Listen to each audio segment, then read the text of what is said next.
Voici l'histoire d'Héraclès et de Cerbère. Héraclès est un héros grec qui doit faire 12 travaux très difficiles.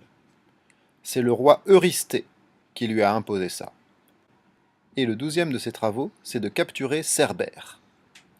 Cerbère, c'est le chien monstrueux qui est le gardien des enfers, l'endroit où vivent les morts chez les Grecs. Les enfers, c'est le domaine du dieu Hadès.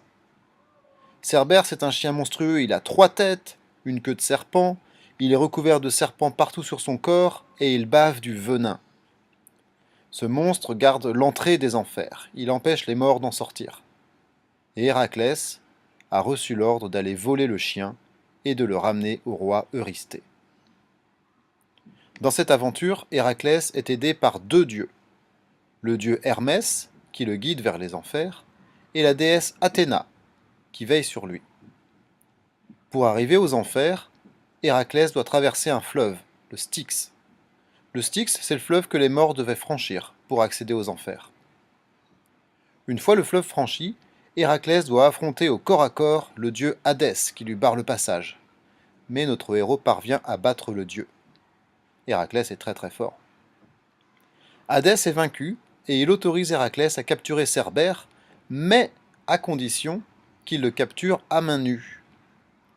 Héraclès se jette à la gorge de Cerbère et avec ses mains puissantes, il lui serre le cou pour l'étouffer. Le chien ne se laisse pas faire. Avec ses 3 gueules, il essaye de mordre Héraclès et il frappe aussi le héros avec sa queue.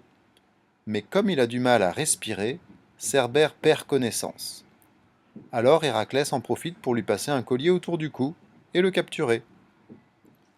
Il rejoint ensuite les rives du Styx, où la déesse Athéna l'attend, pour lui faire traverser le fleuve.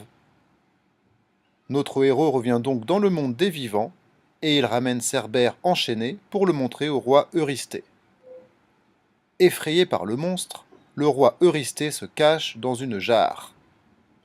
L'exploit étant réussi, Cerbère retourne aux enfers.